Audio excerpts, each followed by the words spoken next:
Back online, can folks hear us? Seeing them. Raising the hand.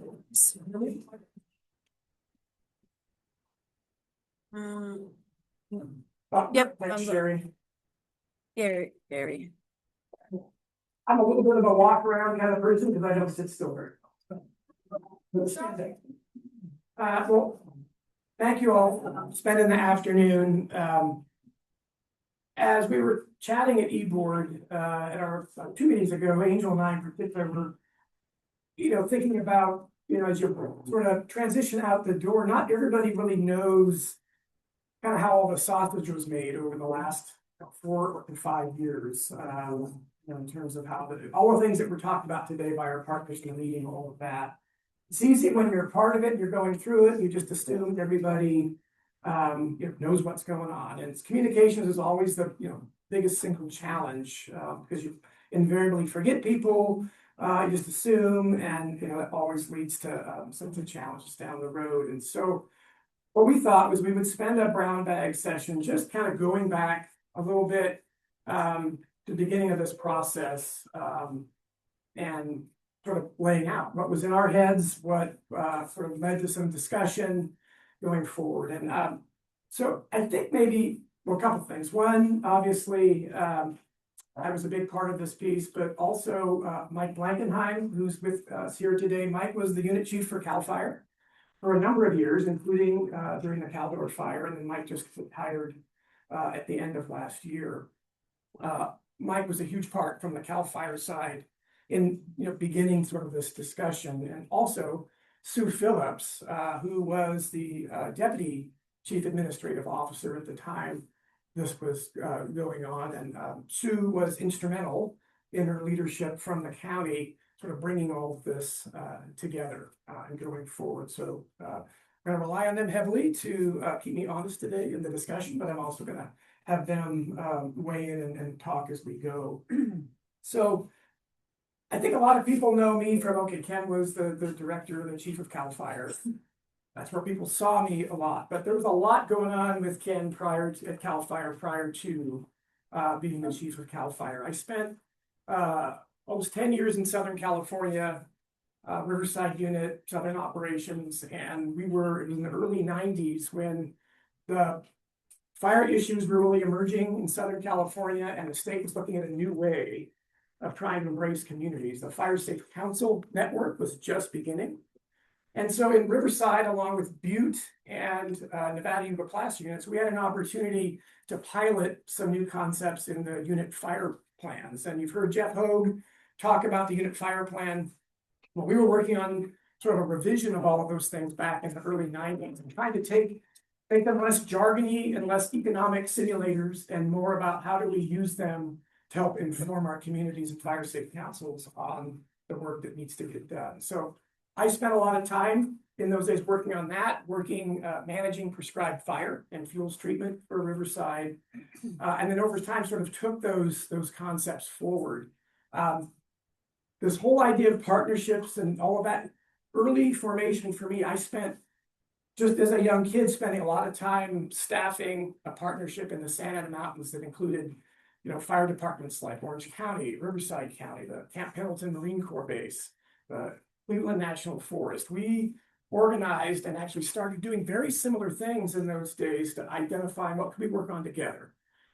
Some of this in some very high profile political environments. And so it's kind of always been a part of my DNA to figure out, how do we kind of put people together, agencies, and kind of all work towards sort of that same goal. So I became chair of the County Fire Safe Council in July of 2021. And right after that, we were at Hugh Council and you became the vice chair. And the two of us kind of sat down over a beer, or as he would say, a 6-pack of beer, and said, where do we want, Steve and Pat really laid out, this is where we're at. And this is kind of where we see the growth coming and the councils forming. And people were really scared after the North Bay fires and the Camp Fire of Paradise. Communities were engaging and mobilizing because it was very clear that if it was coming to a community near you, Mike was a division chief at the time, and he was leading community wildfire safety briefings, if you will, around the county, where they were really taking the discussion about the fire season ahead, back out to the community. And it really resonated with me sitting in those meetings that, we've got to figure out how to connect the communities, the fire safe councils with sort of what's happening in this greater network. So at the council level, we were really focusing on finding, we were coming out of COVID, we were trying to find locations to meet. We literally had no meeting location because we had really gone from almost entirely online. So Hugh spent a lot of his time finding locations and establishing a footprint. And we really started trying to build sort of how do we, move this model forward. And then obviously in August of that year, the Caldor fire just planted itself down on the top of all of us. And for me, thinking I retired from Cal Fire after over 30 years and think, well, this is an interesting experience. First time, certainly in my life, that I've ever experienced the fires from the other end. In my community, I'm like, what am I supposed to do? I don't have any fire engines to send up there. I mean, it's just interesting when you experience something like that as a resident, as a community member, and not as the fire official. So it opened up my eyes about how much was going on, coordination, what was needed, things we were lacking. So I was still kind of trying to mind my own business until the CAO at the time, Don Ashton, and Sue reached out and said, hey, we need to engage the fire safe councils. We want to start talking about potential grant funds and some other things. So we were starting some discussions, and then the board of supervisors met on September 21st, and this is kind of where I want to start this discussion. The board was looking at what was happening. The Caldor fire on the 21st of September was still burning, and a lot of concern by the chair, Wendy Thomas, but also the other members. Lori Carlin clearly said more than once, I don't understand why firefighters were having to form defensible space on homes ahead of the fire while it's burning. Why don't we have defensible space done? Why aren't they doing that before the fire? And I mean, firefighters are gonna go defend homes and do prep work no matter what, but it really sort of typified this issue, like, well, yeah, why aren't we doing more there? So the board put forward an act of resolution, and I want to play for you there was about an hour-long dialogue, but there's some very salient points in the direction that came from the board of supervisors during the fire, and hopefully sure this works.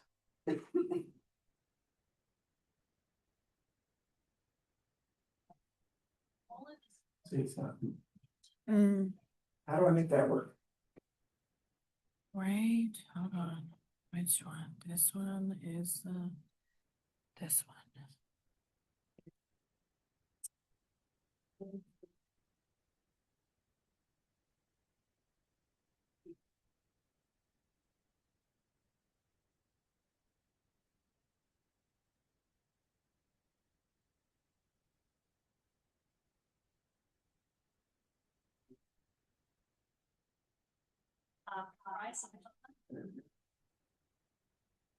There this is. Echo.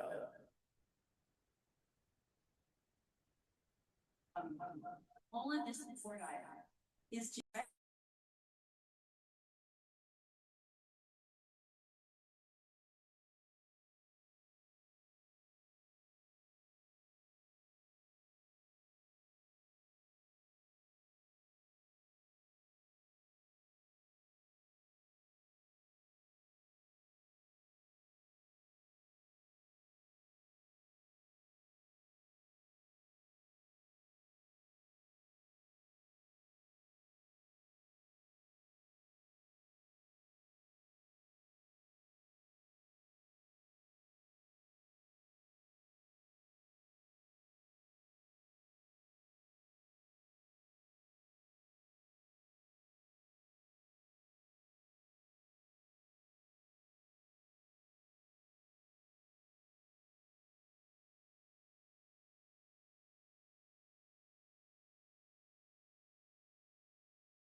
funding streams that are available to us.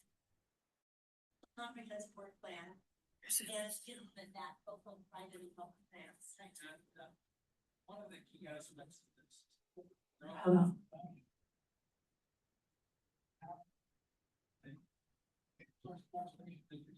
There's many groups, concerns.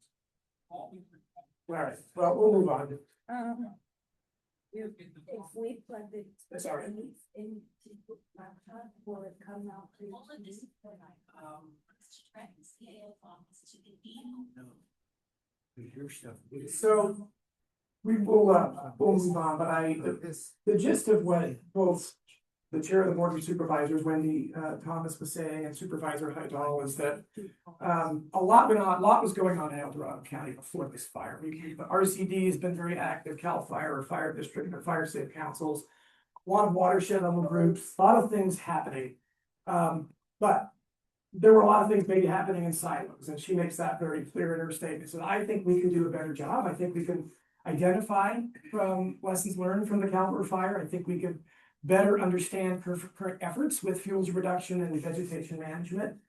We can understand where the funding streams are, and where is the funding coming from, how is it being used, and we can develop and implement a comprehensive work plan to get that out on the landscape, something that is done in a coordinated way under one umbrella. This one And too.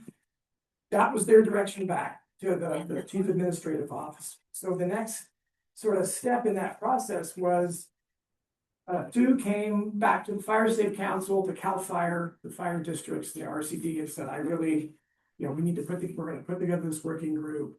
We need you as the fire professionals to tell us how what we're lacking. What recommendations can you make to the Board of Supervisors that can make a meaningful difference to change the landscape and make El Dorado County more wildfire resilient? So this was a very small group that was really trying to focus on those that are responsible for wildfire prevention and preparedness. There's a lot of organizations that are engaged in wildfire in the county that was trying to find a small group that really this was their primary focus. So that initial group, was the county, it was the Fire Safe Council, the Fire Chiefs Association and Prevention Officers, the CAL FIRE unit, the RCDs, the El Dorado National Forest, and the county Sheriff's Office of Emergency Services.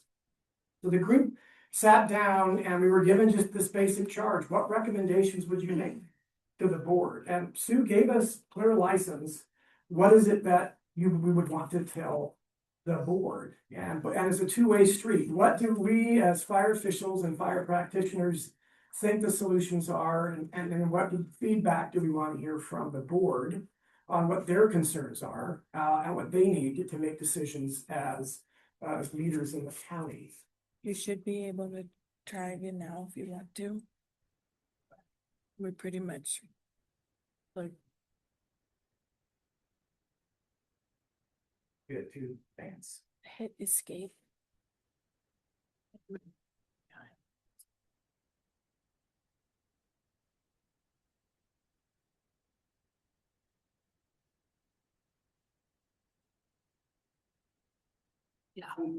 The goal of this board item is to direct the CAO's office to convene a working group comprised of public and private agencies to number one, let me get my glasses right now, debrief on lessons learned with CAL FIRE, understand what efforts are currently underway with fuel reduction and vegetation management, because there's a lot of efforts going on that are happening in silos.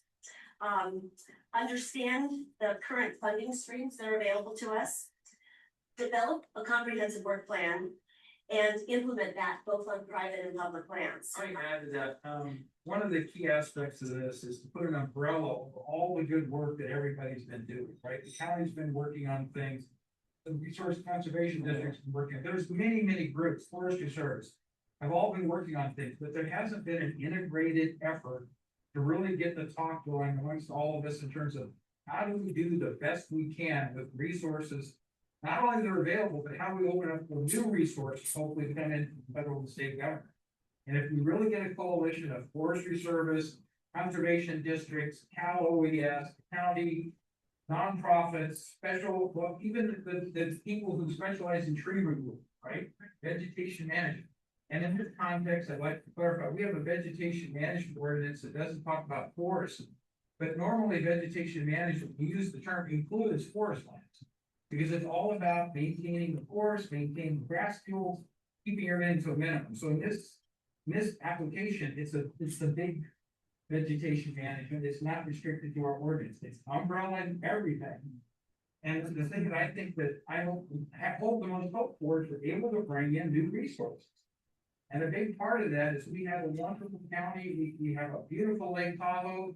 We were so close to losing so many homes. The damage has already been significant. We can't let that happen by complacency. We really have to step up our game. We've been moving too slowly. This is an approach to try to get things accelerated by bringing everybody together as a working group and having those conversations about how do we pull more revenue and how do we do a more effective job of the thing. All right, that was helpful, thank you. You just really said things that, needed to be said. So we talked about the formation of this group.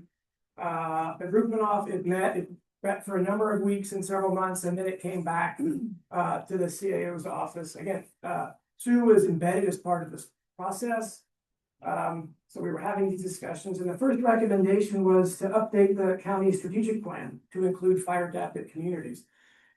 When I was sitting with Sue, we were meeting on this, it was interesting when we looked, wildfire is one of the most significant emergency and challenges we face in El Dorado County, and I don't think wildfire was actually mentioned in the strategic plan for the county at all.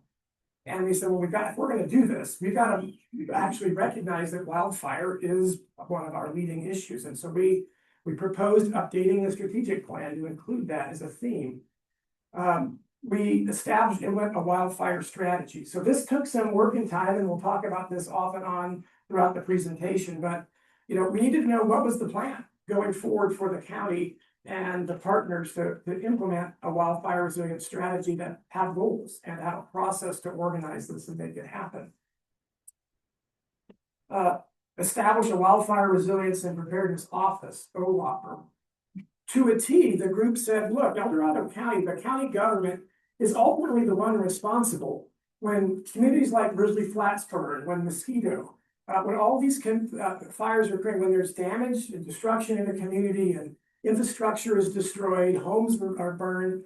Ultimately, the county is the one that bears the long-term responsibility to ensure the safety of our residents and that they get the assistance they need to recover and to have the economic and social vitality of these communities. We get tons of support from the state and federal partners, but at the end of the day, the buck stops with the county.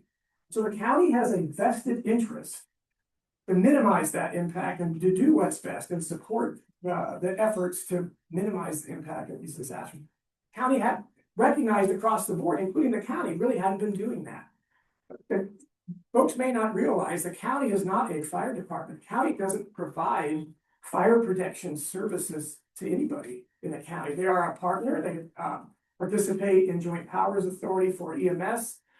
The fire departments are all handled independently through fire districts. So where is the county's stake in all of this, and how do you sort of plant that flag to be the best role for the county?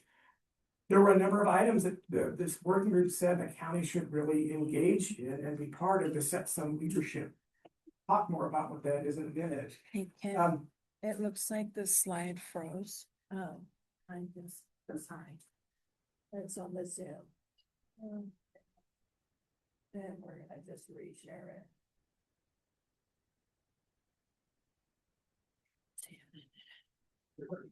Yes, there we go. Okay, thank you. Utilize opportunities to align planning efforts. Talk a little bit more about this, but when all this was happening, we discovered there's a whole bunch of different plans out there that affect wildfire preparedness. CAL FIRE's Unit Strategic Fire Plan, the Community Wildfire Protection Plan, the county's multi-jurisdiction hazard mitigation plan, the safety element to the general plan. All of these talk about wildfire, all of these talk about pieces, but some of them were just done because they had to be done so that the county would qualify for disaster assistance or grant funding. And so oftentimes there wasn't a lot of depth put into mitigation efforts or the issues surrounding wildfire evacuations, et cetera. Certainly, the plans didn't talk to each other, so what the hazard mitigation plan might say about wildfire really had nothing to do with what CAL FIRE's unit plan says, or the CWPP or the general plan. So this was an opportunity to say, no, we want to align these efforts, so we're all at least populating these plans in the same way, and we're crosswalking the information so that all of our plans are consistent in the county. And this is the big piece, is this, this working group established, this small group to identify priorities and identify recommendations, but there's such a broad group of stakeholders, government and non-government, involved in our county in wildfire. How do we bridge that and ensure that all of that is engaged, all of those folks and organizations are engaged, but that it's manageable so that we don't have 150 people coming to every meeting? So how do we sort of set a structure that allows for that engagement, but at the same time is effective? So on July 1st of 2022, the board approved those recommendations that we just laid out. The working group that first put this together, it actually transitioned to a standing coordination group that initially met every other week and is now meeting monthly. It's not a formal committee within the Board of Supervisors structure that requires noticing, et cetera. It was intentionally designed to be nimble so that we continue to allow the partners to come and go and to feel free to engage in discussion, and again, to be flexible. And when I say partners, these are the unit chief for CAL FIRE, the forest supervisor or fire chief for the El Dorado National Forest, the executive director for the RCD, the chair of the Fire Safe Council. These are the president of the Fire Chiefs Association. I mean, these are the leaders that set the tone for wildfire mitigation in our county. So these are the folks that are now coming to the table every month. Also recognized early on, there were a few other partners that were critical to this effort. The El Dorado Water Agency was added as a partner because they have been directly engaged in watershed level coordination. They have engaged through the development of a water plan. They were doing a significant amount of work in mapping and website development with mapping tools. Tahoe Fire and Fuels team. A lot of what we looked at in our wildfire strategy was modeled after what they were already doing in Lake Tahoe through the coordination of the fire chiefs and the organizations around the basin. This proposed area was the west slope. Didn't want to mess with the cheese that's already going on in the Tahoe Basin, but we certainly wanted to be coordinated and cross-pollinate and learn from that, and for them to be aware of sort of where we're going with initiatives on the west slope. And then most recently, PG&E. We've had PG&E here a number of times. So many of you have been here in the meetings where Mike Webb was our advocate, and he did a lot of table pounding with his organization to advocate for what we needed here on the ground. Folks at corporate and PG&E were listening, and they added a wildfire resiliency program, and now we have their manager sitting on the coordination group. So we now have a direct tie to PG&E corporate headquarters when it comes to wildfire resiliency efforts. The key portion of this group is that it's voluntary. There is nothing in any of this structure that mandates anybody to do anything. The county agreed to step up and facilitate and be the leader, but it's not directing CAL FIRE or fire safe councils or anybody to do anything other than they're inviting to the table and showing leadership so that other organizations can be at the table and work through consensus and collaboration on the issues that are important to wildfire and County. So this took a bit to get the Office of Wildfire Preparedness up and running. Anytime there's a new program, new effort, it's going to take time, and you really have to sort of prove the case in the right place. So OWOPR was developed on providing staff support to this coordination group, provides coordination with other stakeholders and interested parties. So again, it's helping with that glue to bring these things together. It's a coordination of these subgroups, which Mike and I will talk about here in a minute. There's a number of subgroups that have come out of the structure. Plan alignment. I talked about all of that, these different plans. What was helping facilitate the working groups and the different functions, bringing all these folks working on these plans together. as we know, you all participated in the robust Community Wildfire Protection Plan update. This was something near and dear, certainly to me, and it was to Sue and others, is that we didn't want, as we updated this, we didn't want it to just be a plan on the shelf. We didn't want it to be just a collection of different projects. We really wanted it to be something, as we've talked about in all the meetings, that it was really driven by what do we need to get done? How do we facilitate things across boundaries? And it's a really a workable document, and it sort of became the core of what OWAPR was sinking its teeth into. Firewise communities. Many of you may remember Firewise didn't land anywhere in our county. It didn't belong, it wasn't really embraced by the fire safe councils, wasn't embraced by the counties. As more and more communities started engaging and wanting to be Firewise, of course, because of insurance discounts and recognition for other things, many of us were being tapped to help our partners. I can recall a day when early on from the Auckland Fairplay Fire Safe Council side of things, both Janet and I put on a Firewise course we had a room full of people because we had just gone through it at Auckland Fairplay. And so we were all sharing our experiences, what we had just learned, and we learned a lot from Placerville. But there wasn't the support to get mapping done. There wasn't like a central shop who sort of facilitated and helped get that done. So it was looking at OWAPR providing that core so that maps and other things can be provided from the county's resources.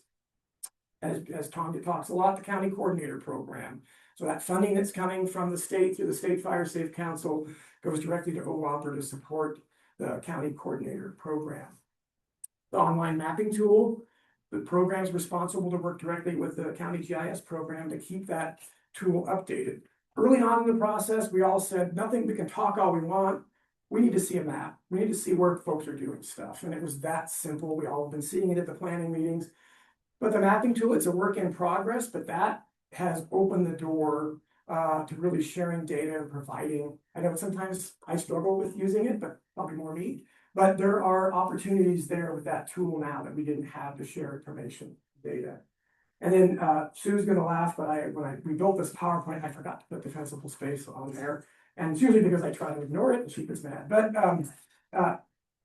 OWAPR was built around defensible space. That is the one fire prevention program that the county had. In 2019, it had passed the original defensible space ordinance for the county. And so there's a little core function there that could grow, and truly and there really is the foundation of what OWAPR has been doing, was built around both the education and information and outreach coming from that program. So that's really where OWAPR grew to be that network of facilitating, not telling anybody else what to do, but providing some resources and connecting the dots and showing the leadership from the county to help move these things along.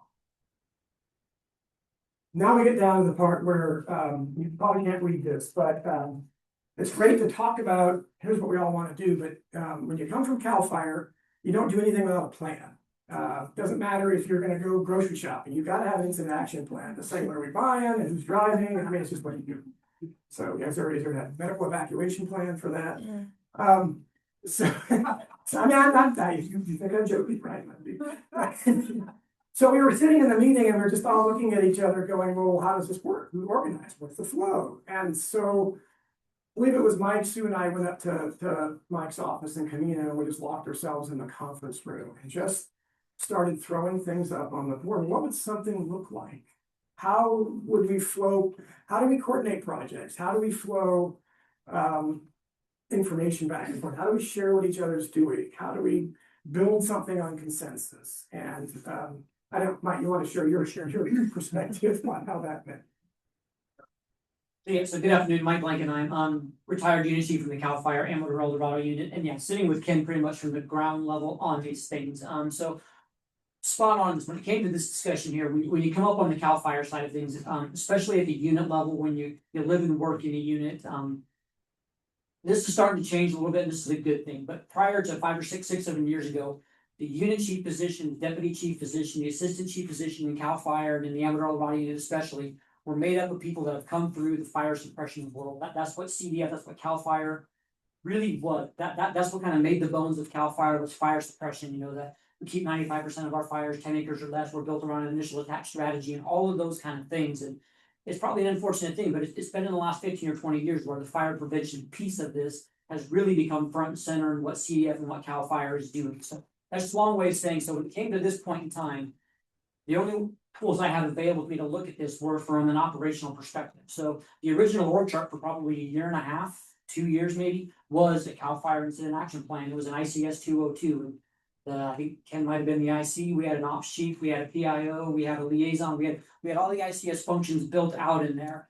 And then, because we're not super smart, it took us a while to realize that that doesn't translate well necessarily to like government function and some of those kind of things. So we had to tweak some of the terminology and some of the functions to make it really fit. So that's kind of how we ended up here. But that was probably 2 years worth of, year and a half or something like that, 2 years worth of meetings to get to that point in time to where that was the piece of it.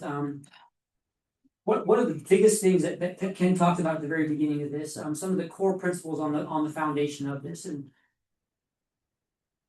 when we were talking about how are we going to actually get somebody to come to the room and actually have this conversation with us. Everybody already has their own budget, they have their own authorities, they have their own responsibilities, they have their own deadlines, they have their own workloads, all of those kind of things. What's gonna make somebody come to this group, sit at the table, share their ideas, share their perspectives, share their resources, those kind of things? What can we offer them to do that? So we went around and round and round and round a long time on that, and it really ended on, he added it as a bullet point on here, but the participation is voluntary. And that had to be one of the core principles of this whole thing. If participation was gonna be voluntary, we had to come up with a way to convince people that by them coming to the table and having this discussion and some of those kind of things, it's more effort, it's all those kind of things. But it's gonna pay off for them in the long run and what they need to do for their individual efforts, goals, and all of those kind of things. And I think we've been fairly successful on that. I think it took a while to convince people of that and that kind of thing, but we're 5 years into it now, and the group's getting bigger, the meetings are getting tighter, information is getting better, the collaboration is getting better. We have the project coordination working group now, which we literally get together once a month to talk about who's gonna cut brush where and a lot of those kind of things. So it's taken a long time to get to this, and it's gone through a bunch of different iterations to get to here, but to the other point, it's gonna be a living, breathing thing too. Politics change, environments change, weather changes, the fire environment changes. As we get better and better at resiliency, our fire environment also changes. So the needs are gonna change as we go through time here. And to have a group that's gonna be flexible and an org chart that's gonna be flexible and adaptable over time was one of the huge goals on that. So yeah, I mean, that's really where it was at.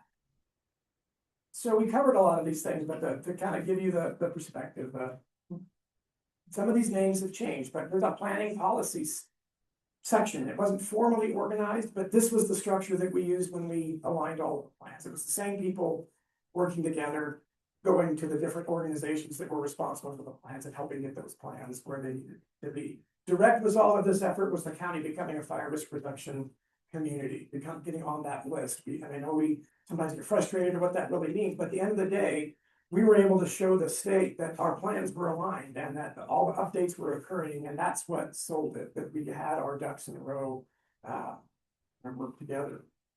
Data management and sharing. There's a lot of data out there, and at all levels of government and regional sort of collaboratives, everybody has sort of their own data sharing tools. They're all collecting data and sharing it in different ways. What this group collectively wanted was the county to be the data hub for our area. Doesn't take away from all the other efforts, but they really wanted the county to house that hub, to have either access to other data or house it directly at the county. So we would know where to go to get project information. We would be able to build project alignment and do all of that. That's what the mapping tool was developed from. We're continuing to work on that structure. It's not an easy task because data sounds simple, just dump all the data into one bucket and it all spits out and everything. No. It's not. Everybody's got different forms, different things mean different things. What's the governance of that? What kind of data sets are you collecting from project components so that it's getting all the information you want and it's consistent with other projects so that you can crosswalk it. There's a lot there, and the group, I mean, people continue to work hard on this across the spectrum between the RCD, the county, CAL FIRE, et cetera. But it's truly set the tone for really coordinating data in one place and talking. Public outreach. So this is probably one of the two most important of anything that came out of this new structure. public outreach was probably one of the most important, because what we again discovered is we're all doing good things, but we're all sort of putting out our own messages. CAL FIRE is putting out its message, the Forest Service, the RCD, we're all doing our thing, and we're not saying it together. And if you're in the emergency management business at all, you know what a joint information center is, and that's when an event happens. There's an actual center that opens, and all the organizations and agencies that have jurisdiction, they all show up in a room.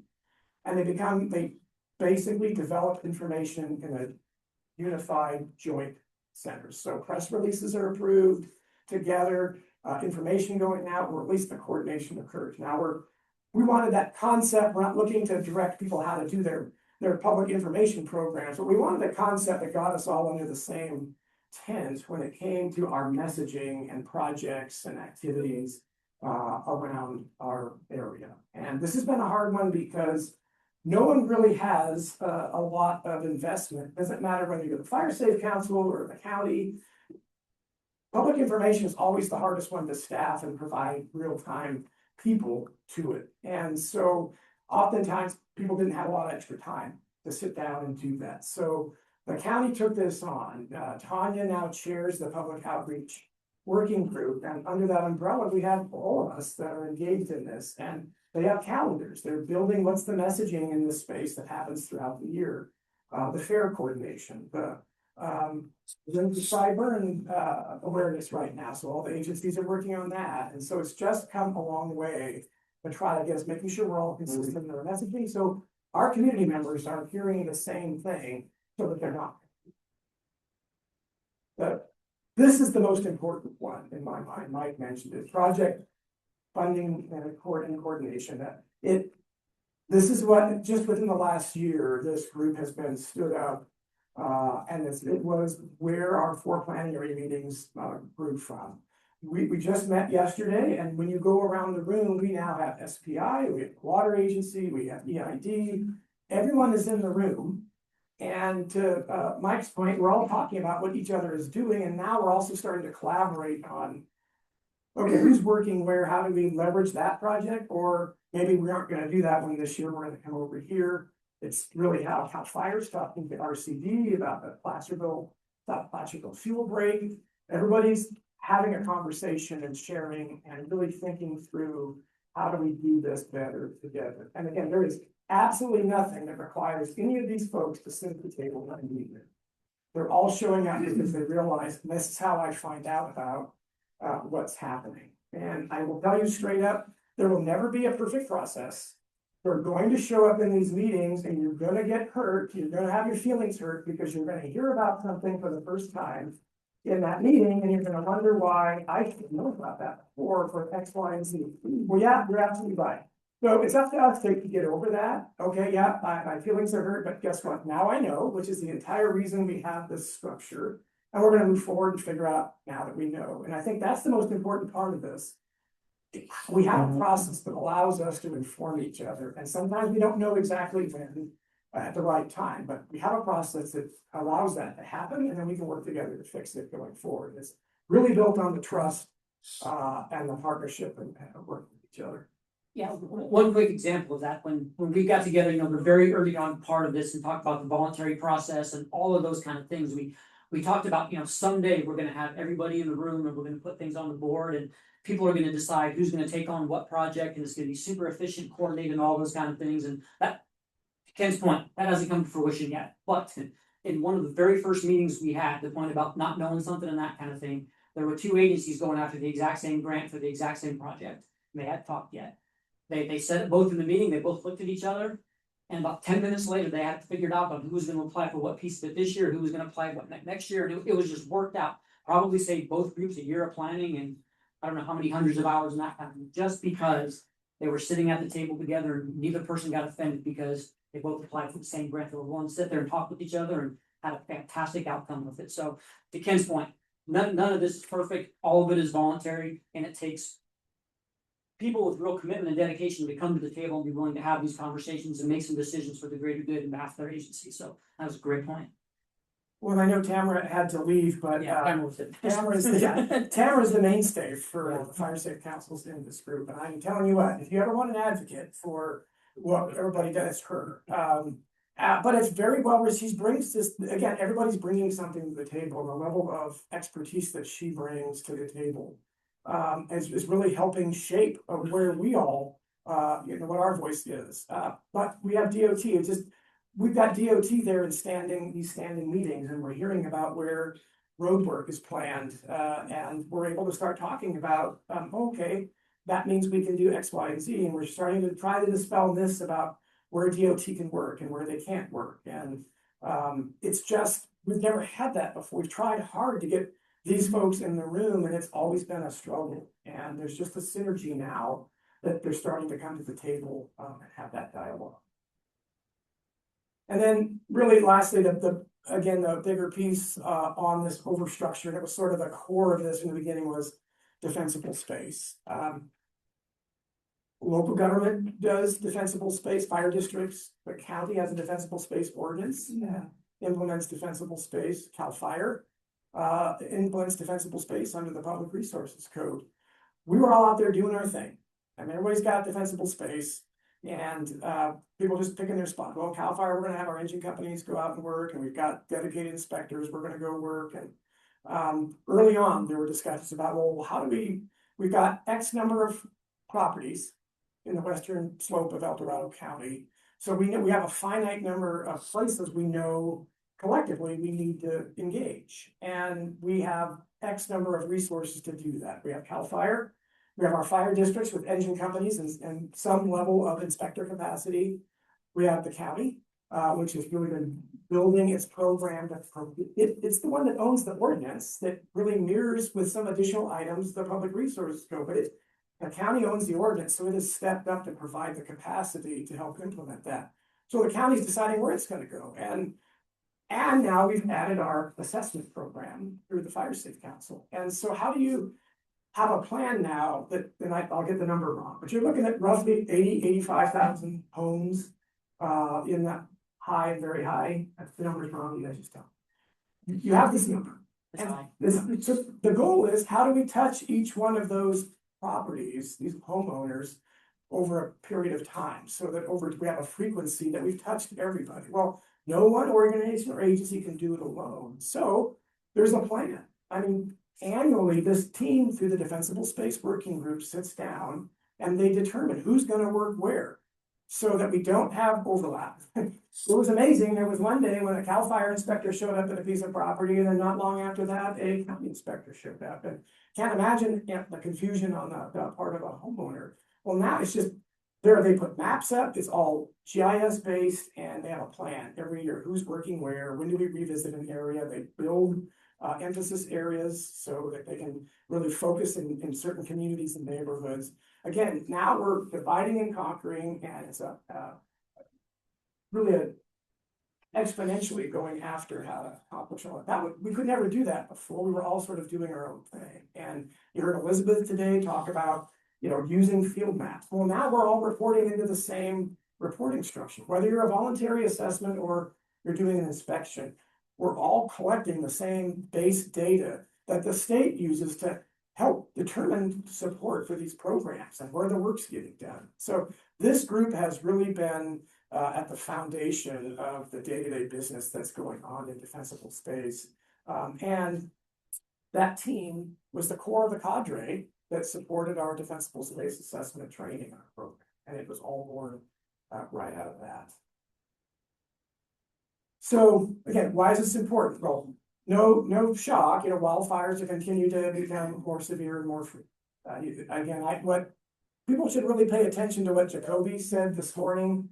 A 5-acre fire at 7,500 feet in elevation in mid-June. Now, we should still have snow. We shouldn't be having fuel moisture to a level that will support a fire. So remember what happened in 2021, the Dixie Fire and the Caldor Fire, 2 fires that burned over the Sierra crest. When you have fuels that are already that dry at the crest or at that elevation, we have a fire challenge across the entire slope on the crest of the Sierras already. Competition for limited resources and funding. We talked about this ad nauseum. But we're all competing, and so, yes, we encourage people to compete on projects, but we're competing in a collaborative way, if I can say that. Yes, EID is writing a grant to work on a masticator and some other equipment to do its work. But now everybody knows and they're able to figure out, okay, well, we're gonna write some grants too for these pieces, but we can fit them in together, and may the best effort be successful. Whichever ones happen, they're all plugging in sort of this master effort, this overall effort to make us more resilient. Of course, the challenges with obtaining and retaining affordable insurance. From a purist standpoint, we want to reduce the wildfire threat in our county and be more resilient. But from the practical sense, what our communities care about is they want to have insurance, and they want to be able to afford insurance because they want to stay in their homes and they want to live here.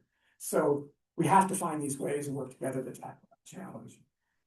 And again, we said it, none of us are going to do this alone. Even CAL FIRE, with all the big army that comes to do all this stuff, you heard Jeff say it this morning, and you've heard Mike say it now. They can't implement programs on the ground. They can't do this without the network of partners to get it done. And again, funders want to see true coordination for competitive grants. They want to see that we have our stuff together, that we're not just saying it on paper, that we truly have a model that coordinates. Then really lastly, why is this model right for us? Funding organizations, they're recognizing this process that we've developed here. I mean, other places are working on it too, but certainly El Dorado County has stepped forward to show that we've got a model that's really efficient in putting money and work on the ground. Regional and statewide programs are seeking us out to look at how we're doing business. We just were on the phone with one yesterday. Agencies and partners, they're committed to the process. And I said this in the beginning, Mike said it.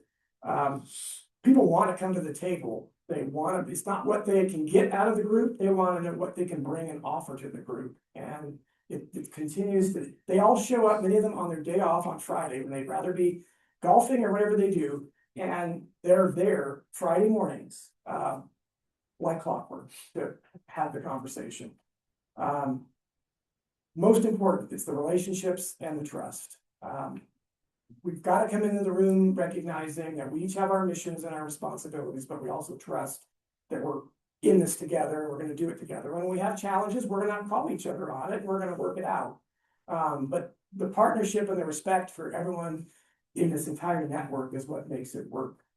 Can't lose the momentum. We've just got to keep moving forward with the efforts we're doing. When we can't stagnate, we've got to find new opportunities. This process allows for that, allows for new ideas and solutions to come to the table. Tamara brought to us the other day, she wants to harvest timber on BLM land. And the executive board, we sat and looked like, what is she talking about? But it's those things where when you start thinking about, okay, well, maybe that does make sense. Maybe so it's this idea that there's no idea is crazy, and let's walk these things through and then daylight them with partners to see if that's another way to look at things. And the ownership, this is also important. Ownership belongs to this network of partners, not one single agency or organization.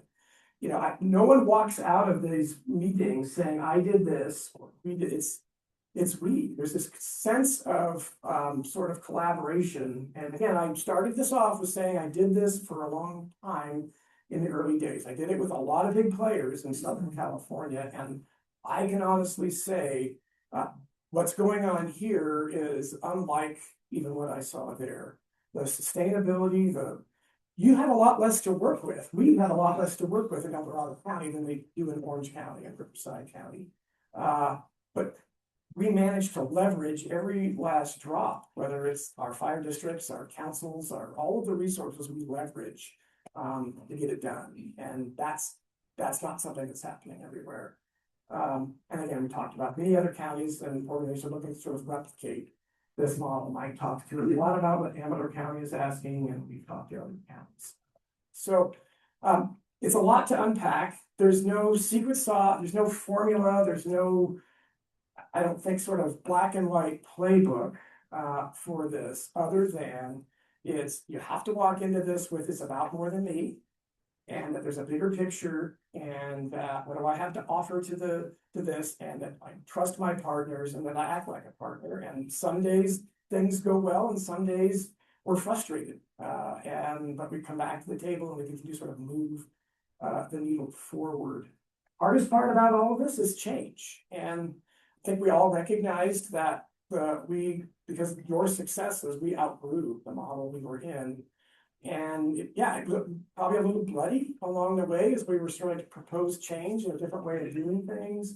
But then I listened to what everybody talked about today, and I sort of look back at what Mike is saying from the CAL FIRE perspective as to how it's changed their ability to implement and engage on the ground. We have really sort of moved this collective needle forward, and every day that goes by, I don't really know how we would go back and do it any differently. But it's going to change going forward. This process, to Mike's point, is designed to change. And as the landscape changes, as funding changes, policy changes, fires happen, people change, all of these things change, but the system is designed to continue to work to deal with that. So I don't know, Mike, you want anything for the? Maybe one last thing. So one last quick thing that we haven't really necessarily touched on yet, and that's what a group like this means to people outside of the county here. Talks about what, CAL FIRE's been a suppression agency and all those kind of things. It is investing money to the tunes of millions of dollars in a very good way to try to catch up in this realm and modeling all these different things. So the leadership in CAL FIRE right now, and for several years, is starved for ideas on how to get things implemented that they know they need to get implemented. They've been given all kinds of goals, and they've set all kinds of goals for defensible space numbers across the state, fuel reduction numbers across the state, all of those kind of things. And they've got funding for it, they've got programs built, they've got all kinds of things out there that are geared towards getting these things done. Literally like $5 billion, like the money's outrageous out there. What they're not good at right now, and probably won't be, and that's why this group here is so key, and the model behind this group is key for other people to see. The money is there. What the state agencies are really bad at doing is taking this high dollar bureaucratic in Sacramento and getting it down into somebody's address, somebody's parcel, somebody's neighborhood, something like that. That's where the local county leadership comes in to build an organization, to build a structure, to have a set of processes where the people outside of the county can understand that, yeah, they've got their act together, they've got priorities, they've got all these things, they've got the ability to take this $1 million or whatever it is, and not do something programmatic with it, but take it and actually spend it in chipping brush on 1, 2, 3, 4 Main Street. Those kind of things. It's taken a while to get there, but I can't stress how important enough it is to have that local leadership with local goals, local priorities, all of those kind of things that are based on reality, that are based on science, that are based on the same modeling programs that CAL FIRE is using, all of those kind of things. And so it's such a necessary thing for those bigger organizations to have local entities to be able to lean on to make sure that the resources getting put in there is going to be truly used to be effective on the ground. That's why a lot of these resources are coming to El Dorado County, because they've seen that there's a set of processes in place that doesn't waste the money. It takes the money and it gets it onto the ground. CAL FIRE developed something called the Community Risk Reduction Program a couple of years ago. I never said it modeled after this, but it modeled after this. And it's actually called the Community Risk Reduction Program right now. It's relatively new. It's 3 or 4 years old. It's a deputy director level program in Sacramento. So it is growing. It's one of probably the bigger growing programs in CAL FIRE. That's where Jeff Hope works in. That's his program. Again, they call Jeff almost every day because they want to know what's going on here. They're looking for ideas on how to better engage with communities, better engage with governments, and those kind of things. So that's happening here at a very real level. So I just want people to understand that the leadership that's coming out of this group right now is benefiting El Dorado County tremendously, but it's also informing a lot of the bigger picture things out there. And this model is going to spread to other places. I've never lived a day in my life in El Dorado County. I've lived my entire life over in Jackson. I still live there now. And I am trying to bring some of these resources over there. Ken talked about, the resources here are not what they are in Orange County, not what they are in Riverside and all those kind of, that is very true. But what Amador has is not what El Dorado County has. The CAO in Amador County doesn't have staff. it's one individual. So the disparity between resources amongst communities around the state is as massive as anything is out there right now. A lot of those communities are true have-not communities. My goal for the next year or so, CAL FIRE hired me back as an RA. So I'm going to work really hard with that community risk reduction program to try to get this model into other places that don't have the local leadership. So that's a long way of saying that spent 5 years in this group with Ken and with Sue and Janet over there. The learning out of here was absolutely tremendous. It's time to start kind of paying that forward in some other places, and that work is happening in other places right now because of things that Ken and Sue implemented here 5 years ago. So I want to put that perspective out there too, that hugely beneficial for El Dorado County, but the energy that grows in this room is starting to spread, and the other places in the state are starting to see the benefits of it as well. So awesome, Ben. No, that's perfect, Mike, and a great time to throw Sue down, to say from the county's perspective, you have to say something. Sue Phillips, people, Sue Phillips. Well, I just have to say there been little, Tanya always gets frustrated with us because we're always doing something and we never stop and recognize a success we've had or take a moment to be like, hey, that really worked and that was great. But so I've been trying to be more mindful of those moments and there have been a few, and one that really resonated with me because my entire time in the county, we've always thought of the Forest Service and the Forest Supervisor as this like far away guy behind a curtain up the hill or something like that. You didn't, have much talk to interact with them. And when Dave Fournier, the new Forest Supervisor, came in, I'm not even sure we had much chance to like sit with him or talk with him before he was approaching Ken and saying, hey, I've been around and I found out like, Whopper is where I need to be. I need to be talking to you. And I mean, that's awesome that he knew to reach out to Kim, but it really is a testament to, like he's saying, everybody out there in the community that shows up every day and is attending and showing the commitment and the dedication that Mike talked about and getting the word out so that everywhere he went, he was hearing this. And so that's thanks to all of you and everything you do and all the other groups that you all interact with, because we know you're all kind of multipliers out there in your communities as well. And I think Ken's message and this presentation is well timed with the way you kind of left it about change and how we built this system to hopefully withstand these changes. And I think we're doing a really good job so far. We've transitioned unit chiefs. We're transitioning Ken out. We're transitioned Tanya in, and we're gonna have change of leadership at the Fire Safe Council. So I think it's important for you all to hear this history, understand we're all kind of this like really big messy family. Like we talked about, we all get together in a room. Sometimes we're frustrated. Most of the time it goes great and it's awesome, but sometimes we're frustrated and we're able to sit and work it out and figure it out. People still keep showing up. You said there's not a special sauce. Yeah, I haven't figured it out because we've talked about how this is all voluntary. How do we get people to keep coming? And they just keep coming and they actually seem to like it. Like people are there on Fridays. We get to see around in their uniforms. Yeah, well, it's the food. You're right. So I hope that the Fire Safe Council and I, from what I've seen and my experience working with you all, I don't think I need to hope for this. I think I'm confident it's going to occur, that you'll continue to embrace this and help be part of that system that sustains this through leadership changes that will be coming. I mean, we have a new CAL FIRE unit chief and he's awesome. He's amazing, but we're not going to have him forever. So we know there will be transition there, and we know we'll go through, probably Bob won't be your last chair. So just really, really want to appreciate you all and hope that you continue on this journey with us, because it's been huge for the county to have, even just internally, the fact that we now have OES that just knows to go right to OWOPR. They're attending all these town hall events together.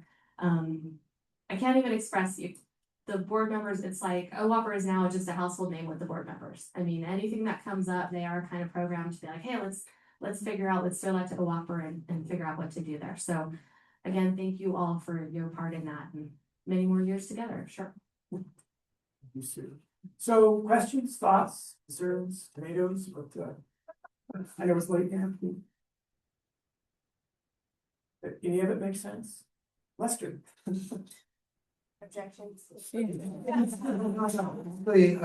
yeah, really exciting, and I like the idea of, continuing to grow also. It kind of encouraging, maybe opening it up to some others that have been left out of the process. And I think that there's a number of interests anyways that are out there. In particular, I think the environmental community has not been embraced as to the extent it could. And one thing to maybe look at, Sonoma Resilient Landscapes Coalition would be one example. I know there have been efforts like in Marin, some that haven't worked, but anyways, that opportunities to look to keep growing and expanding. No, absolutely, Lester. And one area we were just discussing the other day was that we still have challenges and things we've got to do a better job at that. And, you know, our larger watershed level efforts, we're still trying to find, you know, that alignment because there's a lot going on. A lot of it has to do with how funds are granted down, and sometimes it's sort of naturally promulgating silos. And so we're trying to find out how do we do a better job at this end and of receiving that and doing our work together to kind of counteract that. So definitely we've got to look at a lot of that. I know you always have something to say.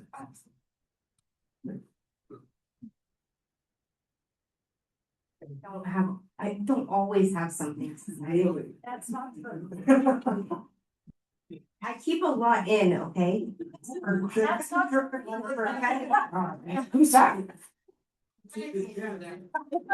I don't think anybody in this room buys. Well, please, that's how close we all are. No, I did wanna just give an quick like anecdotal thing. We were in a defensible space, working group, talking about, I don't know, field maps, who knows? It was field maps, it was actually field maps. And I had said something, so we have CAL FIRE in the room, OWAPR, and the local fire districts who have inspectors, everybody's in the room and we're talking about field maps and trying to be consistent, making sure we're all reporting consistently. And so I had asked, well, how are you going to label each, you know, agency? Is it like based on 3 letters like El Norte County or OWAPR or whatever, CAL FIRE? And somebody said, well, no, we're not gonna label it like that because we're all OWAPR.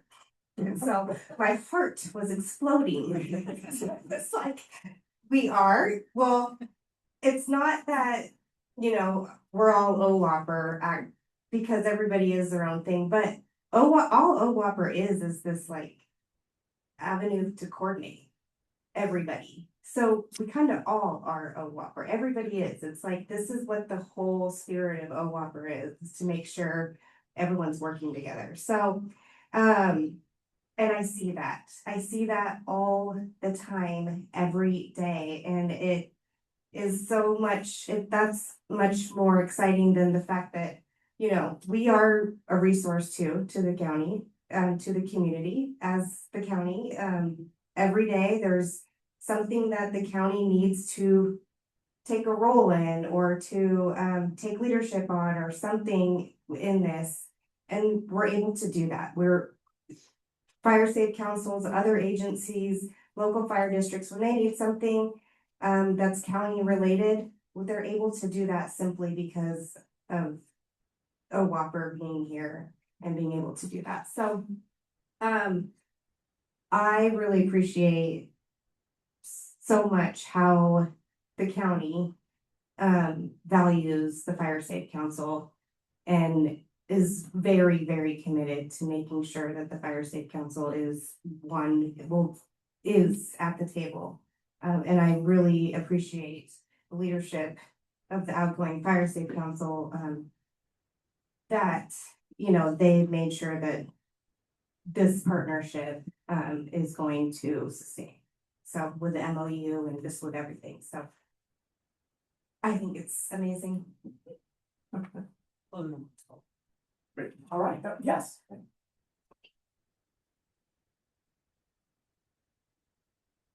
think this works, yep. Colleen Shade, and back to El Dorado County after a 10-year absence. In South Lake Tahoe for 30 years. And so a question that I have, Ken, you said something about kind of this opportunity in front of you is looking at landscape level planning. And with Sierra Nevada Conservancy's new block grant, process.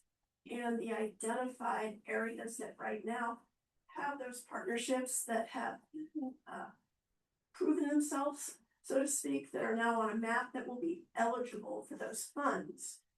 This is El Dorado, and I was trying to pull up the map and my phone's not working. So it is El Dorado County, do we have one of those landscapes to be eligible? We do, and actually it was a double-edged sword, if you will. It was, Tamara brought it up during the grants presentation. And it kind of comes to where I think we still have some work to do to collaborate more between. Ultimately, our coordination is really focused on that WUI area, really where the people are and sort of where they overlap into watersheds, but not in this entire broad watershed perspective. And so what we're trying to do is align better the efforts down in the WUI with the broader watershed planning efforts. And what's happened is we've got a number of collaboratives and organizations that are both based in El Dorado County and larger regional collaboratives, and they're all working to get funding to do work in the county. And in the case of the one Sierra Nevada Conservancy grant, the Healthy El Dorado Landscapes Partnership had applied for that grant in 2024, really prior to the momentum going behind the coordination group. Now that they've been approved and are receiving that grant, the criteria in that grant says that in the new version, if you have an entity in El Dorado County or any county that's already received that, you automatically get 10 points deducted from your score. And so it was a bit of a wake-up call for all of us to say, hey, we're missing something, because we really hadn't been at the table talking about this. And so we made the conscious decision as the Fire Safe Council, we weren't gonna put a lot of effort into that grant from the Fire Safe Council side, because we knew it may not be competitive. But going forward, this was really a notice to us. We've got, and the broader group, we got to figure out how to better engage between the WUI and the bigger watershed level groups to make sure that at least we understand what each other, where we're working and we're not conflicting. I mean, and there's already been course correction on that, just a heavy communication about that and then how we move forward. So. And again, it goes back to my point of, oh yeah, we all got to the table and we were, you know, in the room kind of bumping our heads together going, well, this is frustrating. And then it's, okay, so how do we fix it? And it's not like we're running away, you know, taking our toys and going home and say, oh yeah, we've identified a challenge and how do we fix it together? And that's really the spirit of what we're working on. So hopefully next time, you know, and that's not just that, there's many others. And we've been doing a lot of work on data collection and data reporting. That's been another place where everybody had mentioned it. Everybody has their own initiative. So we're trying to figure out how do we sort of navigate that piece so we're not duplicating efforts or confusing people. But at the same time, recognizing that the Tahoe Central Sierra Initiative has its level of work, and then we have our needs, and the two can work together. Just another example of that too. I actually just been in the last 2 days been asked about the CAL FIRE prevention grants. And who's gonna apply for those and can we apply for those? And it was, you know, one was actually within the county and then another one was a different agency, but I was able to say for the last couple of months, the project coordination working group has been developing these projects. And that there's gonna be 7 applications coming out of the project coordination group's work. And so that's not to say other agencies can't apply for them, but they were coordinated in, you know, which applications were going forward. Any other questions? Yes, Mark.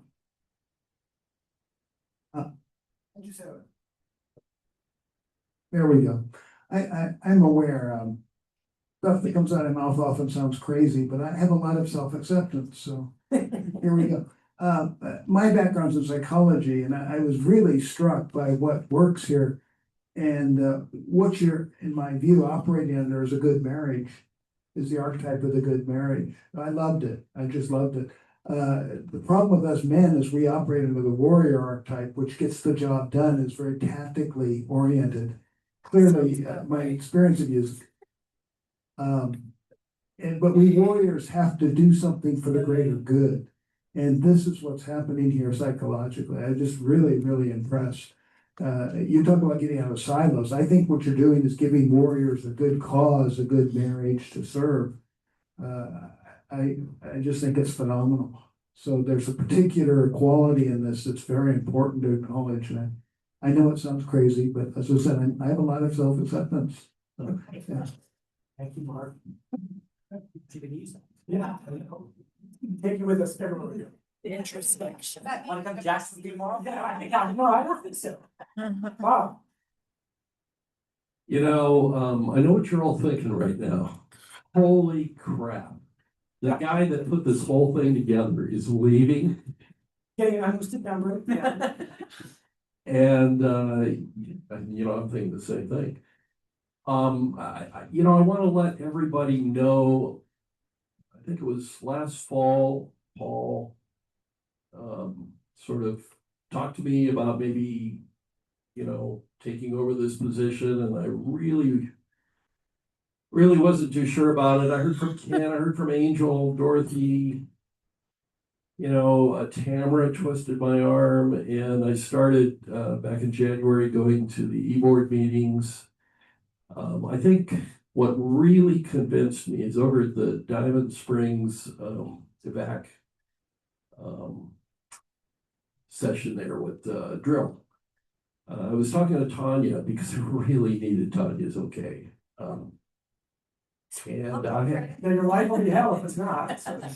I have so much respect for everybody that's been working on this fire state council, but also for Tamara. I mean, what's been done with OWAPR.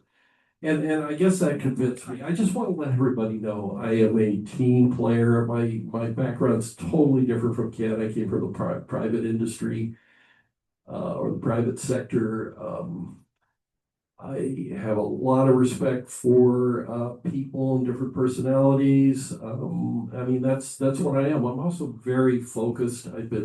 My mind has been a sponge since January, attending these e-board meetings. I mean, I can't fill Ken's shoes, but I hope everybody isn't going to say, holy crap, at least after hearing me talk now, because I'm going to try my best to you know, carry on what Ken's done.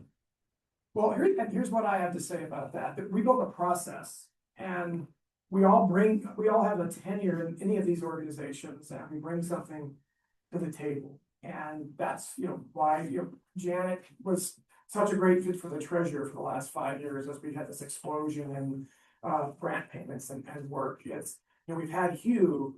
You know, we were fortunate to have a lot of fire service people. We've had, you know, Ron Phillips engage with us so much.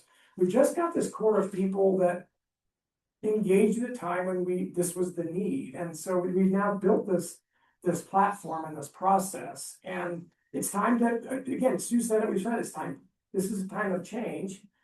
Bob, you and others will bring a whole nother perspective and take us to that next level, or in things that, you know, I'm not doing, and things that others, you're all additive. And what's important is we just don't lose sight of, we've got a partnership, we've got trust, we've built it, we have a process that allows us to engage. And as long as we're engaging in it, and we respect each other as partners, and we respect the process, things may look a lot different, or things will go where they go, but we just can't lose the momentum in the process. And I think you're just the perfect person to, you know, keep us going and then do a lot of other cool stuff that we're gonna do. So. All right, that sounds like a good way to end. So, thank you all for taking the time.